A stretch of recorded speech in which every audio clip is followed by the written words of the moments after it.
Hello, my dear students. So let's start with our next topic, which is example number 9.8. If f is equal to 0.5 meter for a glass lens, तो पहले में हमें ये दिया है कि focal length 0.5 है मीटर। अब ये फोकल लेंथ पॉजिटिव है। कैसी है ये फोकल लेंथ? पॉजिटिव। मतलब कि ये जो लेंस है ऑब्वियसली कौन सा होगा? कॉन्वेक्स लेंस, क्योंकि मैंने आपको बताया था कि कॉन्वेक्स लेंस का फोकल लेंथ होता है पॉजिटिव। ठीक है, what is the power of the lens? ये लेंस का पावर क्या होगा? तो फॉर्मूला में पता है कि power P is equal to 1/f। That's why power P is equal to 1/0.5। तो आंसर आएगा power P is equal to 2 dioptre. Power का यूनिट होता है डायोप्टर। ठीक है, चलो इसमें सेकंड केस है, the radius of curvature of the faces of a double convex lens. देखो, डबल कॉन्वेक्स लेंस मतलब सिंपली कॉन्वेक्स लेंस को डबल कॉन्वेक्स लेंस भी बोलते हैं। अब कोई भी लेंस होगा उसमें दो रेडियस ऑफ कर्वेचर होते हैं, एक लेफ्ट में होता है, एक राइट में होता है। पहला रेडियस ऑफ कर्वेचर होता है R1, और मैंने इसमें आपको बताया था कि कॉन्वेक्स लेंस का पहला रेडियस ऑफ कर्वेचर होता है वो पॉजिटिव होता है, तो वो होता है +10 सेंटीमीटर। और दूसरा रेडियस ऑफ कर्वेचर होता है हमारा -15 सेंटीमीटर। ठीक है, कॉन्वेक्स लेंस में पहला रेडियस ऑफ कर्वेचर पॉजिटिव होता है, दूसरा रेडियस ऑफ कर्वेचर नेगेटिव होता है। ये लेंस की फोकल लेंथ, अब कॉन्वेक्स है तो ऑब्वियसली फोकल लेंथ भी पॉजिटिव होगी, +12 सेंटीमीटर है इसकी focal length. What is the refractive index of glass? ये ग्लास का रिफ्रैक्टिव इंडेक्स कितना होगा? Now they have not mention about the outer medium. बाहर का मीडियम कौन सा है उसके बारे में उन्होंने नहीं बताया है। सो वो केस में हम अज्यूम कर लेंगे कि बाहर जो है वो एयर है। If they are not given about any idea of outer medium, तो आउटर मीडियम को हम एयर ही अज्यूम कर लेंगे, तो वो होगा N1 इज इक्वल टू 1। अंदर का जो ग्लास है उसका रिफ्रैक्टिव इंडेक्स हो जाएगा N2। ठीक है, और हमें यही बोला है कि ग्लास का रिफ्रैक्टिव इंडेक्स कितना है वो फाइंड करो, मतलब N2 हमें फाइंड करने के लिए बोला है। बाहर का एयर का रिफ्रैक्टिव इंडेक्स हम ले लेते हैं 1। ठीक है, तो फॉर्मूला जिसमें F आता है, R1 R2 आता है, N1 N2 आता है, तो हमने जो कल पढ़ा था कि 1/f is equal to N2 minus N1/N1 1/R1 minus 1/R2। So 1/f is equal to N2। तो N2 तो हमें फाइंड करना है। ठीक है, यहाँ पे लिखा है N2 is equal to question mark. N1 की वैल्यू है 1, अगेन N1 की वैल्यू 1, 1/R1। R1 हो गया +10 माइनस 1/R2। R2 हो गया हमारा -15। F की वैल्यू डाल देते हैं +12, सो ये हो गया +12, यहाँ पे दिए F की value. So it will give you N2 minus 1, 1/10 plus 1/15। Plus कहाँ से है? Minus minus plus. So 1/12 is equal to N2 minus 1। 15 यहाँ पे चला जाएगा, 10 यहाँ पे चला जाएगा, ये हो जाएगा 150।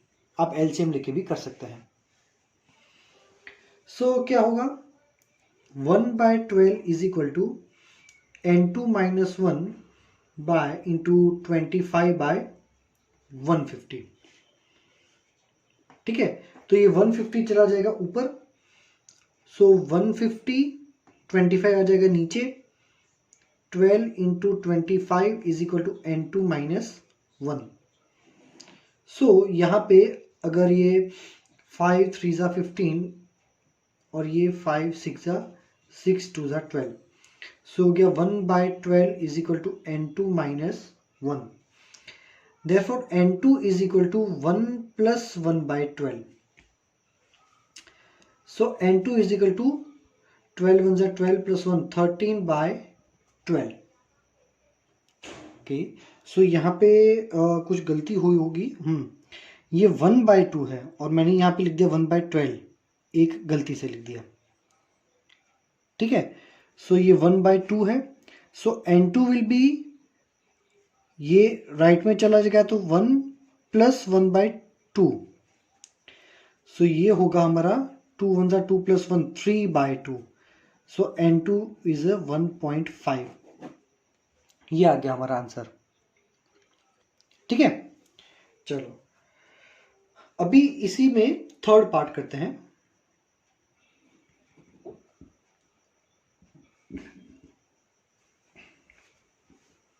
A convex lens has a 20 cm focal length in air। देखो ये जो केस है उसको समझना है। You have a convex lens। अब इसमें क्या बोल रहे कि a convex lens उसकी फोकल लेंथ, अब कॉन्वेक्स लेंस है तो फोकल लेंथ होगी +20 centimetre, has a 20 centimetre focal length in air. जब आउटर मीडियम एयर था तब उसकी फोकल लेंथ +20 थी। What is the focal length in water? उसी लेंस को जब पानी में डाल देंगे तो उसकी फोकल लेंथ कितनी होगी? We need to find F water. ठीक है, focal length in a water. Refractive index of air water. ठीक है, मतलब कि हमें यहां पे पानी का रिफ्रैक्टिव इंडेक्स दिया हुआ है, एन वाटर हमें दिया हुआ है 1.33 and refractive index of glass, air glass मतलब ग्लास का रिफ्रैक्टिव इंडेक्स दिया है 1.5। देखो वैसे तो थोड़ा कॉम्प्लिकेटेड है बट अच्छे से समझोगे तो हो जाएगा। ये लेंस है, पहले एयर में रखा था, ऑब्वियसली अंदर तो ग्लास ही होगा। अब दूसरे केस में क्या किया है कि उसी लेंस को पानी में रख दिया है, अंदर तो ऑब्वियसली ग्लास ही होगा, अंदर क्या होगा? ग्लास होगा। यह है हमारा केस नंबर 1 और यह है हमारा केस नंबर 2। तो पहले हम क्या करेंगे, देखो हम पहले केस नंबर 1 के लिए फॉर्मूला लगाएंगे। तो फॉर्मूला क्या है? Main formula 1/f is equal to N2 minus N1/N1 1/R1 minus 1/R2, ऐसा फॉर्मूला है। ठीक है, तो पहले जब आउटर मीडियम एयर था तब उसकी जो फोकल लेंथ थी उसको हमने एफ एयर बोला था। सो ये हो गया 1/f एयर। ठीक है, चलो ये हो गया हमारा N1, ये हो गया हमारा N2। तो N2 मतलब हमारा ग्लास का रिफ्रैक्टिव इंडेक्स माइनस N1 मतलब एयर का रिफ्रैक्टिव इंडेक्स बाय एयर का refractive index 1/R1 minus 1/R2 as it is, इसको बोल दो equation number 1। Now 1/f is equal to, again formula use करते हैं N2 माइनस N1। तो अब हमारा N2 क्या है? N2 तो हमारा वापिस ये N1 है और अंदर होता है वो होता है N2। N2 अगेन ग्लास है, ये मेन फॉर्मूला है N ग्लास माइनस N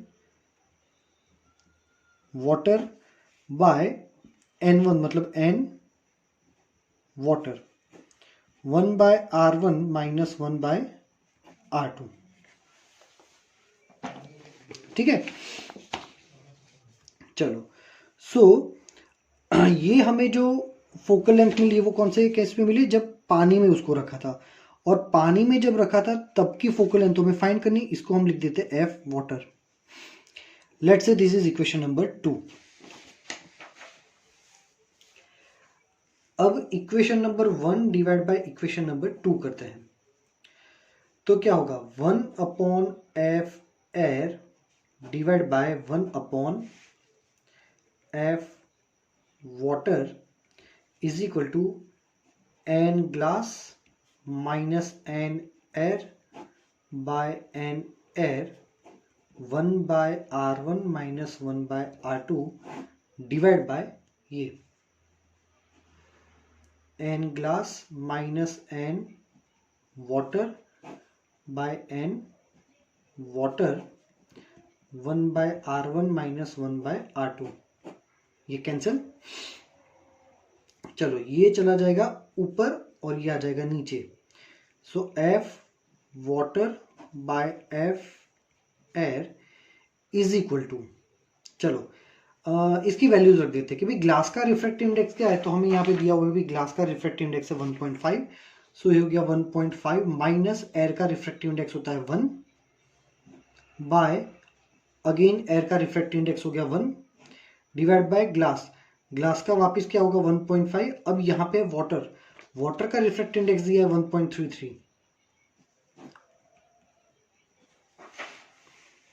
ठीक है। तो अगेन ये जाएगा ऊपर और ये आएगा नीचे। So F water by f air is equal to 1.5 minus 1, तो ये क्या होगा 0.5 into 1.33 by 1.5 minus 1.33।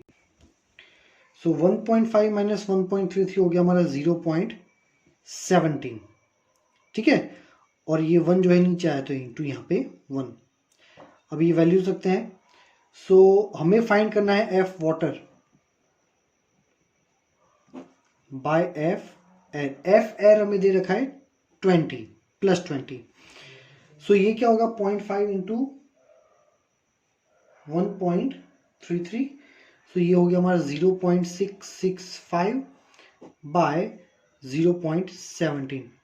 So F water is equal to, ये 20 ऊपर चला गया और इन दोनों को जब डिवाइड करेंगे 0.665 बाय 0.17 तो ये हो जाएगा 3.9। सो 3.9 into 20, so it will be 78.2। सो पानी के अंदर उसकी फोकल लेंथ हो जाएगी 78.2 सेंटीमीटर।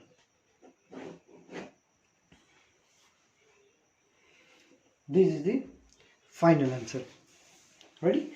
सो रिवाइज कर लेते हैं, थोड़ा लेंथी न्यूमेरिकल है बट लेट्स रिवाइज इट, है बहुत ही सिंपल।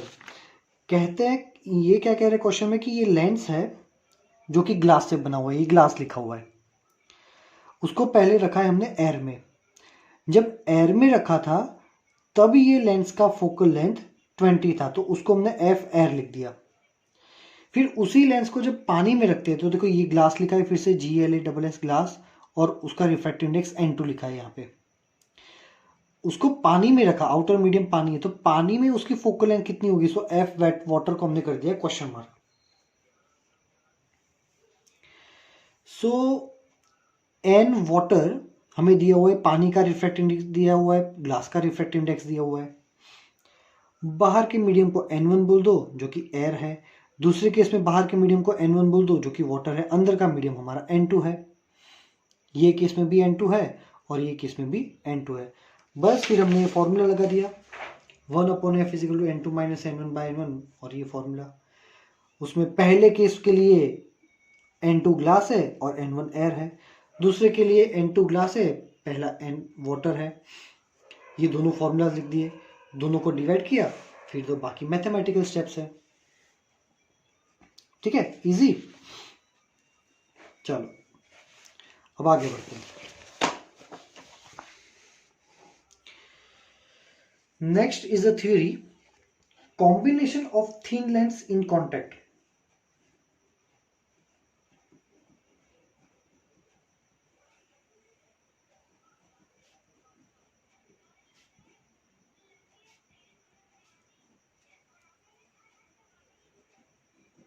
Pay attention. चलो मीन्स ये केस में हमें क्या करना है, दो लेंस को कांटेक्ट में रखना है।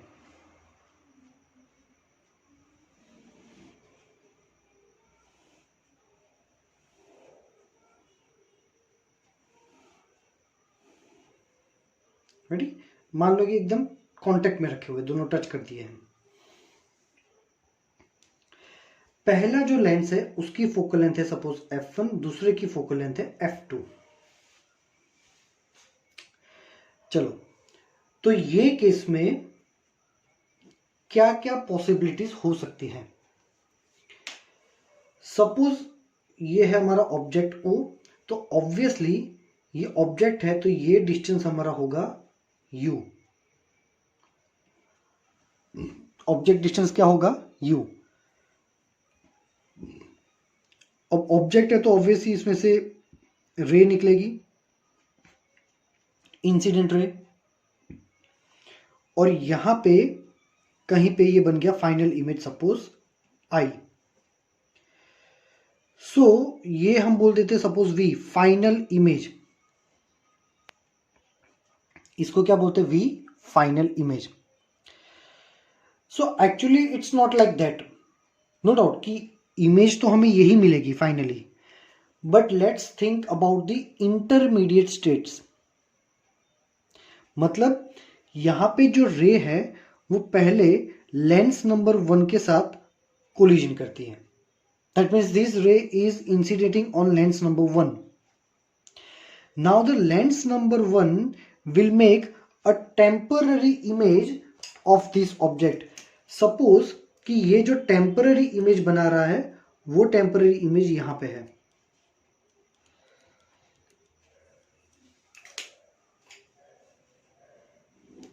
Let's say this temporary image is I dash. Let me mention it by red pen.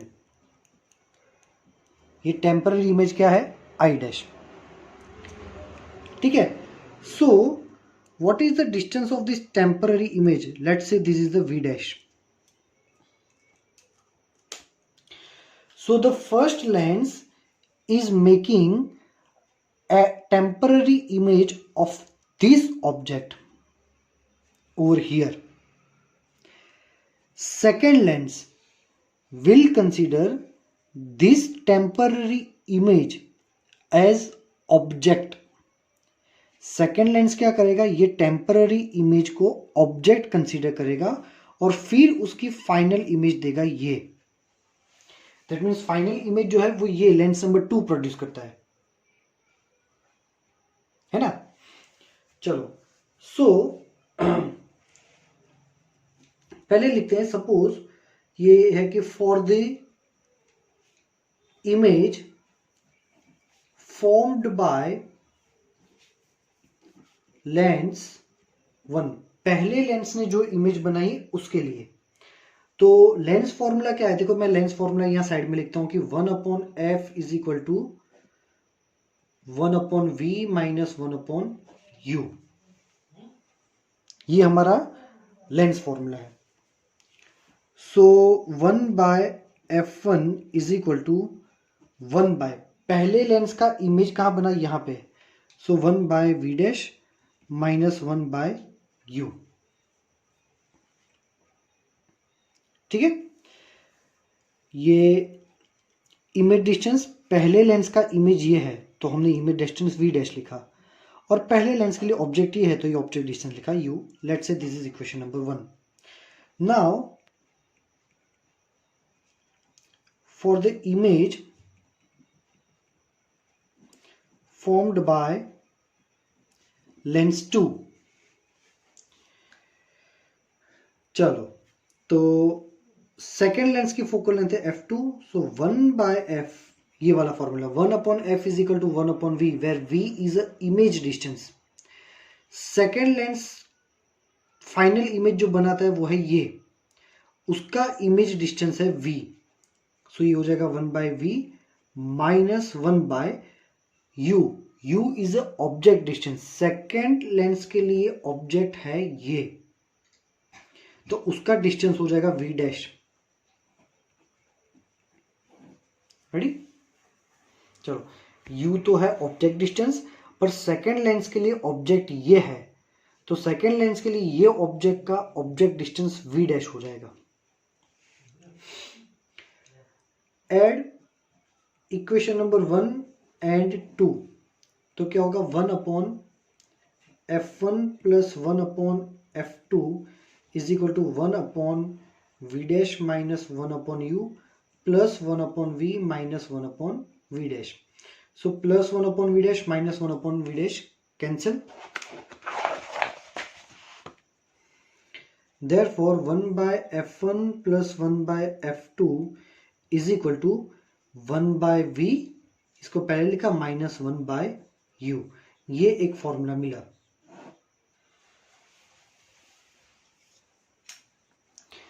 Now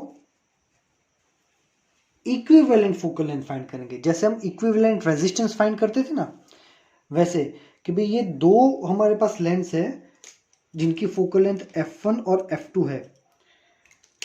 हमें ये दो की जगह अगर एक ही लेंस यूज करना है, दो की जगह अगर एक ही लेंस यूज करना है जो सेम पोजीशन पे इमेज बनाए, सेम ये v डिस्टेंस पे ही बनाए, तो वो कौन सा फोकल लेंथ होगा. मींस दो की जगह मुझे एक ही लेंस यूज करना है और ऐसा लेंस होना चाहिए जिससे ये इमेज में कोई भी टाइप की प्रॉब्लम नहीं आनी चाहिए. तो मान लो कि वो फोकल लेंथ है हमारा f, मतलब ये हमारा इक्विवेलेंट फोकल लेंथ हो गया. सेम डिस्टेंस पे हमें ऑब्जेक्ट मिलेगा, ऑब्जेक्ट डिस्टेंस होगा u, मतलब इसके जितने ही डिस्टेंस पे और उतने ही डिस्टेंस पे यहां पे मिलेगा हमें इमेज v. ये ऑब्जेक्ट डिस्टेंस है और ये फाइनल इमेज है. फाइनल इमेज हमें उधर ही मिलनी चाहिए, ऐसे लेंस चाहिए मुझे. So suppose equivalent focal length is f. Suppose equivalent focal length is f. अब ये लेंस के लिए हम ये लेंस फॉर्मूला यूज करते हैं. कौन सा वाला? ये वाला.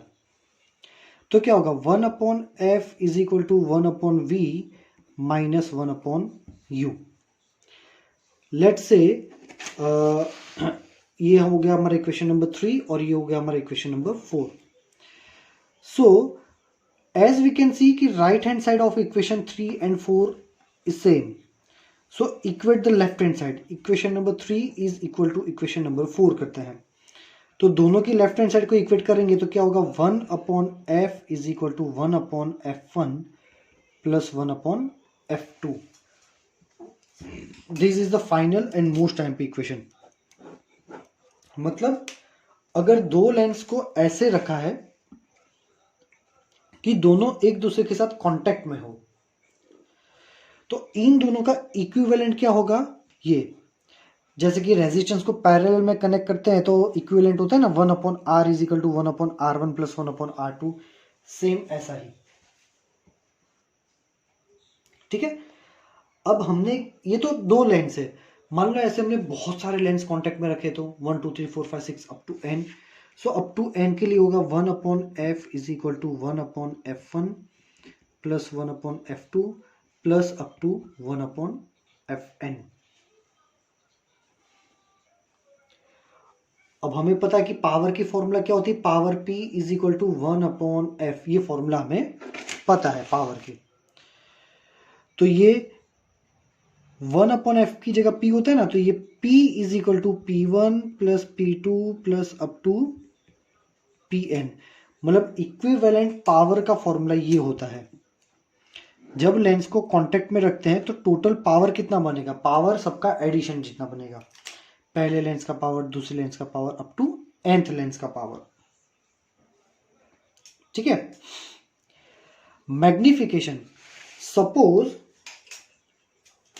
पहले लेंस का मैग्निफिकेशन है m1, दूसरे लेंस का मैग्निफिकेशन है m2.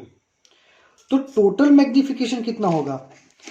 मैग्निफिकेशन का फॉर्मूला डायरेक्ट याद रख लेना है कि total magnification m is equal to m1 into m2 into up to mn.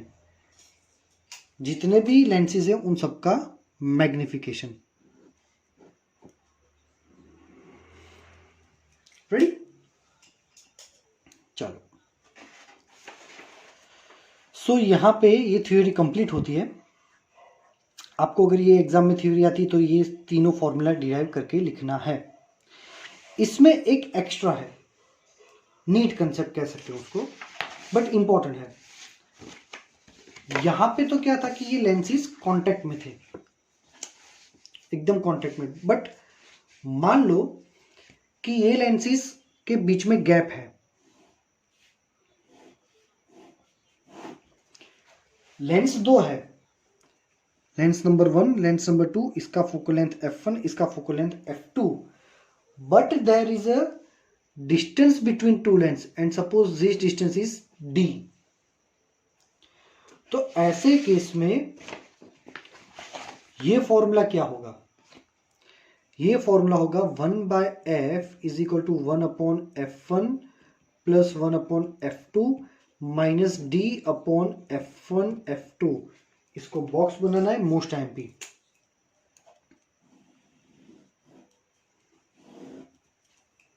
ठीक है, चलो तो इसके ऊपर से पावर भी बना सकते हैं कि पावर p क्या होता है 1/f, तो 1/f की जगह p, so p is equal to p1 plus p2 minus d p1 p2, because 1/f होता है p। तो ये हो गया पावर का formula when there is a gap between two lens. But magnification का फॉर्मूला तो वही रहता है m1 इंटू m2। मैग्निफिकेशन के फॉर्मूला को डिस्टेंस के साथ कोई लेना देना नहीं है। ठीक है, सो आई होप कि आप सबको ये पॉइंट समझ में आ रहा होगा, है ना। ये थ्योरी में, एग्जाम में जब ये थ्योरी आती है तो ये लिखने की कोई नीड नहीं है, this is only for the NEET concept. And शायद एनसीईआरटी की एक्सरसाइज में एक न्यूमेरिकल इसके बेस पे है, I am not sure, but शायद दिया हुआ है। हाँ, बट अगर ये थ्योरी एग्जाम में आती है तो आपको ये तीनों फॉर्मूला डिराइव करने हैं। रेडी, चलो, तो मैंने सिर्फ आपको फॉर्मूलाज ही लिख के बताए हैं। इट डजंट मीन दैट कि आपको भी ऐसे ही लिखना है। आपको कैसे लिखना है, आपको अच्छे से लिखना है। जैसे मैं सबको आपको एक्सप्लेन कर रहा था कि लेंस नंबर 1 है, ये लेंस नंबर 2 है, इसकी फोकल लेंथ f1 है, इसकी फोकल लेंथ f2 है ना। ये जो मैंने आपको एक्सप्लेन किया, ये आपको ऐसे वर्ड टू वर्ड लिखना है कि पहला जो लेंस है वो यहाँ पे इमेज बनाएगा, दूसरा लेंस उसको ऑब्जेक्ट कंसीडर करके यहाँ बनाएगा, वो सब कुछ इसमें लिखा है, पढ़ लेना। So you have to at least write some of the sentence to get marks. Direct formulas लिखोगे ना तो 4 मार्क्स की थियरी होगी तो उसमें से आपको 2 भी मुश्किल से मिलेंगे। बट अगर आपने 3-4 सेंटेंस भी लिखे होंगे ना, सो आपको 4 में से 4 मिलने की प्रोबेबिलिटी बढ़ जाती है। सो बेटर इज दैट कि ये सिर्फ एक्सप्लेन किया है। ऑब्वियसली कि मैं ऐसा वर्ड टू वर्ड लिखने अभी नहीं बैठ सकता, थियरीज कंप्लीट नहीं होगी। That's why I am writing only the formulas, but it doesn't mean that कि आपको भी ऐसा ही लिखना है। No, you have to at least write half of the sentence. मैं ये नहीं कह रहा हूं कि आपको जो भी है उसका बस ऐसा वही का वही लिखो। ऐसा बायोलॉजी में होता है कि जो है वही की वही सेंटेंस आपको लिखने हैं। फिजिक्स में you are free to write anything, but वो करेक्ट होना चाहिए। You can also write in your own words. ऐसा नहीं कि ये लिखा है वही लिखना है, आपके ओन वर्ड्स में लिखो। इसमें 15-20 लाइन है, आप 7-8 लिखो। एटलीस्ट आधी लाइन भी लिखोगे तो भी आपको पूरे मार्क्स मिलेंगे। डायग्राम पेंसिल से नीट एंड क्लीन होना चाहिए, सेंटेंस लिखे हुए होने चाहिए, एंड फॉर्मूला का डेरिवेशन अच्छे से किया हुआ होना चाहिए, फाइनल फॉर्मूला बॉक्स बनाने का, है ना। These are the methods to get the full of marks. ठीक है, आज के लेक्चर में यहीं पे रखते हैं। अच्छे से पढ़ो, and if you are having any doubt you can ask me in the message section. Thank you very much my dear students.